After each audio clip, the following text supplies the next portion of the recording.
que se desarrolla a partir del siglo XVIII y todo lo que conlleva este periodo, necesitamos ver primero el tema de la Ilustración.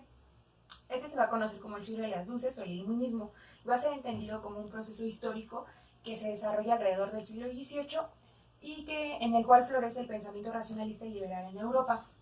Más bien, va a ser una confrontación entre todas las ideas ilustradas que van a empezar a aparecer, también las ideas enciclopedistas recopiladas por Diderot, contra una teoría absolutista y de dogmas religiosos. Estas van a empezar a cuestionar el poder del rey, va a aparecer también una nueva clase social que van a ser los burgueses comerciantes, se va a exigir las libertades y los derechos naturales del hombre. Para también tener un poco más delimitado lo que se caracteriza con el proceso de la Ilustración, necesitamos englobar sus aspectos más relevantes. Principalmente va a estar influida por todo el pensamiento racionalista, que quiere decir que es la razón como fuente de todo conocimiento, también el liberalismo como la fe en el progreso material, político, económico y científico, en base a las libertades. Estas libertades tienen la necesidad de promover la democracia, por eso van a ser la libertad de conciencia, la libertad de credo, libertad de expresión y libertad económica.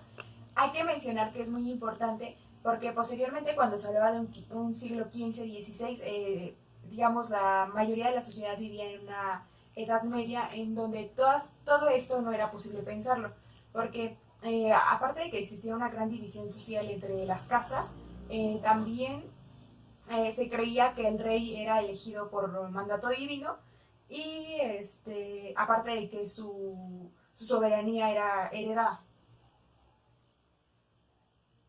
Otra cosa de las que propone la Ilustración es el ideal republicano. Este va a ser dividido en tres poderes o en la división de poderes y va a fomentar los derechos como la libertad, la igualdad, la propiedad, la tolerancia y la felicidad. En el periodo de la Ilustración van a existir una serie de personajes característicos del periodo. Principalmente van a ser los políticos, como Thomas Hobbes, que es una corriente materialista de origen inglés. Él estableció las bases del racionalismo y del empirismo. El racionalismo ya habías visto que era la razón como fuente de todo conocimiento, y el laicismo, en se propone que el individuo, la sociedad, pero principalmente el Estado va a dividir todos los lazos que los unía con la religión. Su máxima obra va a ser el Leviatán y una de sus frases típicas va a ser el hombre es el lobo del hombre. Otro de los pensadores políticos importantes y relevantes va a ser John Locke, que es un filósofo inglés. Él inició la corriente empirista. El empirismo es más bien todo el aprendizaje o todo el conocimiento que se basa a partir de la experiencia. Propone la idea de la revolución para elegir al soberano, que también va a ser muy importante porque recordemos que en una edad media más bien el soberano tenía derecho a su lugar por herencia, digamos en este ejemplo de los reyes, y también tenía que ser elegido por Dios o por gracia divina. El segundo, uno de los otros pensadores políticos más importantes es Montesquieu, en donde su máxima obra va a ser El espíritu de las leyes. En esta propone todo tipo de leyes, no solamente las que dicta el hombre, sino también las leyes naturales o de origen natural desde que nacemos, la ley natural de selección, etc. Él va a proponer la división de poderes, solamente dos poderes, el ejecutivo como la representación de un presidente y el legislativo en las cámaras o un parlamento. Esto para Montesquieu va a dar equilibrio al Estado. Por otro lado vamos a tener a Rousseau, en donde su máxima obra va a ser el contrato social. Él propone la idea de que el pueblo puede influir en las leyes y en la elección de sus autoridades, algo que ya viene reflejando un poco más sobre una república democrática o sobre la democracia. Y por otro lado vamos a tener a un pensador político, económico, que también va a ser muy importante, va a ser Adam Smith, con su máxima obra que va a ser La riqueza de las naciones. Él va a proponer una libertad económica y de aquí también viene mucho el origen de una nueva clase social como los burgueses comerciantes. Él va a proponer en su idea, va a existir un ciclo de la mercancía con la ley de la oferta y la demanda para regular el precio de las mercancías. Nosotros tenemos mucho a pensar que la economía es muy lejana a nuestra vida cotidiana. Sin embargo, la ley de oferta y demanda se ve mucho por periodos en todo el año. Por ejemplo, cuando es Navidad. Obviamente todos los precios de todos los artículos para regalo comienzan a subir porque la demanda es mucha.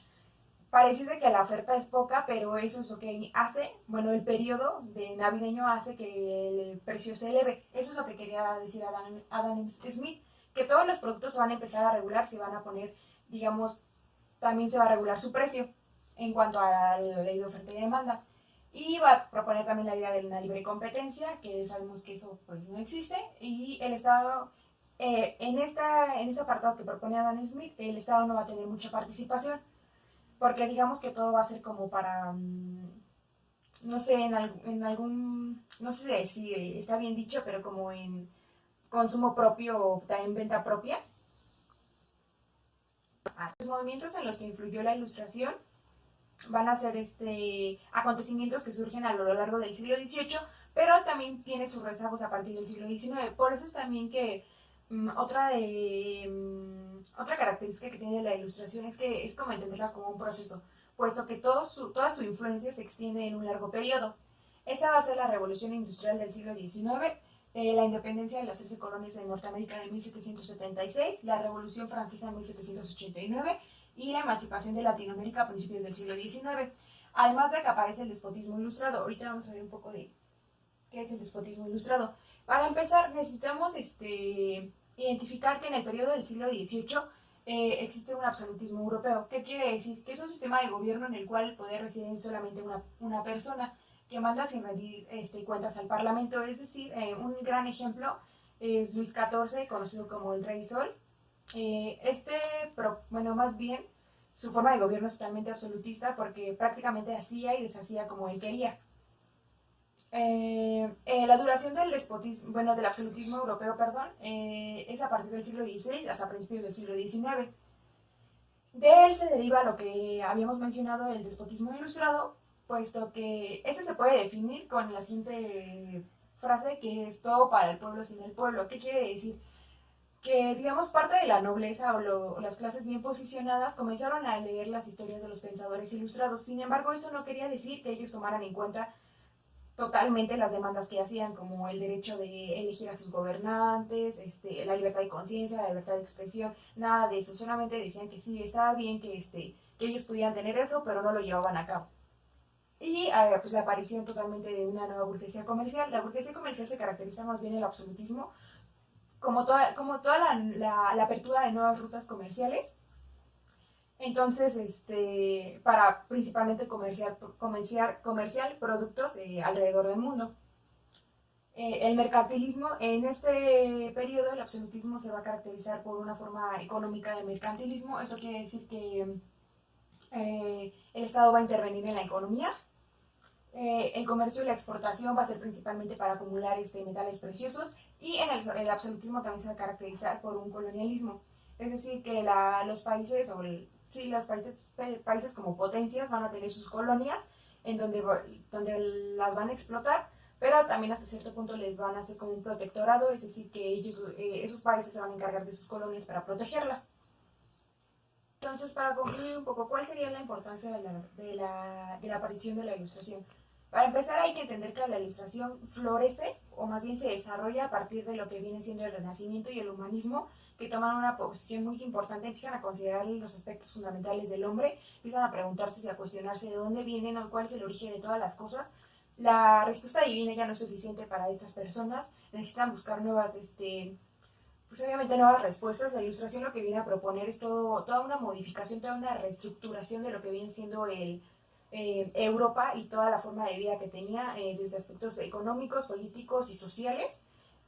También viene a proponer una nueva forma de vivir del individuo, un ideal republicano, en donde nosotros tenemos el poder de influir.